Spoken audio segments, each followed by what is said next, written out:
તમે સરકારી હોસ્પિટલનું નામ દો અને એના વખાણ કરવાનો વારો આવે એવું મોટે ભાગે બનતું નથી. કારણ છે સરકારી ચક્કર. વેરાવળમાં આવેલી ગીર સોમનાથ જિલ્લાની સૌથી મોટી સરકારી સિવિલ હોસ્પિટલ કરોડોને ખર્ચે બન્યાને 7 વર્ષ થઈ ગયા છે, પણ સુવિધાના નામે અહીં મીંડું છે.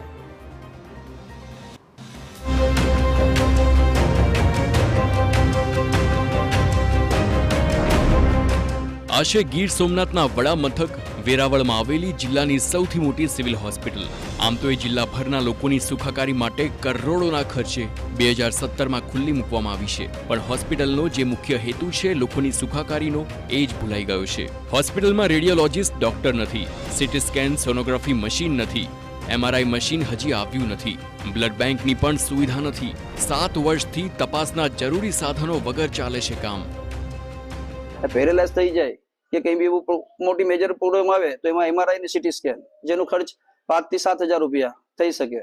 ઉના કોડીનાર એવા અહીંયા નાના ગામડાઓ છે, ત્યાંથી પબ્લિક આવે છે અહીંયા, ને એટલા દૂરથી આવવા એમ્બ્યુલન્સનો ખર્ચો કરીને અહીંયા આવતા કોઈ ફેસિલિટી મળતી નથી. જે પબ્લિકને જરૂરત છે એ ફેસિલિટી અહીંયા મળતી જ નથી. બ્લડની વ્યવસ્થા નથી. 2 મેડમ છે, ગાયનેક મેડમ, કામ સારું છે. વસ્તુ એ છે કે બ્લડ બેંક બહારથી લેવું પડે, 1200-1500 રૂપિયાનું બ્લડ લેવા જાય, તો એના કારણે આ વ્યવસ્થા નથી. એકચ્યુઅલી સોનોગ્રાફીની કોઈ સુવિધા જ નથી, અને પેશન્ટ આવે છે બિચારા ગરીબ માણસ હોય તો આમથી આમ સોનોગ્રાફી માટે બહાર જવું પડે છે. તો કનેક્શન હોય તો કરાવે, ન હોય તો અહીં જરૂરિયાત છે તો અહીં છે જ નહીં કોઈ સુવિધા. અહીં દવાની જરૂર હોય કે ગરીબ માણસ હોય ને અમુક દવા હાજરમાં હોતી નથી, અમુક દવા બહારની લખે છે તો આ લોકો પાસે પોઝિશન તો બહાર લેવા જાય, ન પોઝિશન હોય તો શું કરે ગરીબ માણસ.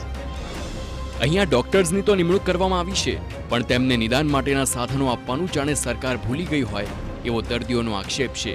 આસપાસના દર્દીઓ તો ખરા જ, પરંતુ વિશ્વ પ્રસિદ્ધ સોમનાથમાં આવતા દેશ વિદેશના યાત્રિકો પણ ઇમરજન્સી સારવાર લેવા આવે તો તેણે પણ નિરાશ થવું પડે છે.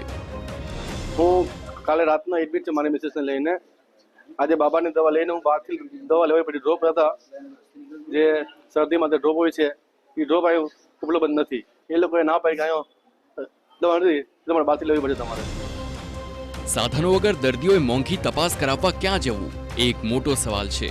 ઓછામાં પૂરું સામાજિક કાર્યકરોનો એવો પણ આક્ષેપ છે કે કોન્ટ્રાક્ટ પર રાખેલા સ્ટાફનું વર્તન પણ યોગ્ય નથી. જે લોકલ સ્ટાફ છે, નર્સ લોકોનો ટેન્શન નથી. નાનો સ્ટાફ છે, જો કોન્ટ્રાક્ટ બેઝ ઉપર સ્ટાફ છે ને, એનો બિહેવિયર સારો નથી. એના કારણે અહીંયા નાના લોકો આવવામાં બીવીએ છે. આમ ગરીબ દર્દીઓની વ્યથા સાંભળનાર અહીં કોઈ નથી. ત્યારે બીજી તરફ સિવિલના સુપ્રિન્ટેન્ડન્ટ ડોક્ટર જિગ્નેશ પરમારની વાતમાં પણ સરકારી કામગીરી વિશે લાચારી છલકે છે. તેમનું કહેવું છે કે મશીનોની ફાળવણી અંગે તેઓ મજબૂર છે, કેમ કે ફાઇલો સરકારી પ્રક્રિયામાં અટવાઈ છે. સરકારશ્રીમાંથી સીટી સ્કેન મશીન છે તો એની જે પોલિસી લેવલની પ્રક્રિયા છે તો એ ચાલુમાં છે. એ જ્યારે અહીંયાથી પૂરી થાય ત્યારે આપણે હોસ્પિટલને મળી શકે. પછી MRI મશીન છે તો એ આપણી પાસે અવેલેબલ નથી. એટલે આ બધી વસ્તુઓ એવી છે, મોટી વસ્તુઓ, કે એ જ્યારે આપણી પાસે ગવર્મેન્ટમાંથી ઉપલબ્ધ થાય ત્યારે મળી શકે. પછી બ્લડ બેંકનું જોવા જાય તો એમાં ટોટલ 35 જેટલા મોટા ઇન્સ્ટ્રુમેન્ટ આવે એના, એ હોવા જરૂરી છે. તો એમાં ગવર્મેન્ટમાંથી અત્યાર સુધીમાં સ્ટેપ બાય સ્ટેપ 26 થી 28 જેટલા ઇન્સ્ટ્રુમેન્ટ તો આપણને ફાળવવામાં આવેલા છે. તો બાકીના હવે જે કાંઈ 6 થી 8 ઇન્સ્ટ્રુમેન્ટ છે એની પણ કાર્યવાહી ચાલુ છે. મુશ્કેલી જ આ છે. આપણે ત્યાં સરકારી પ્રક્રિયા અને ફાઇલોમાં જ એટલા વર્ષો નીકળી જાય છે કે તેમાં લોકોની સુવિધા તો દૂરની વાત, હેરાનગતિ વધી જાય છે.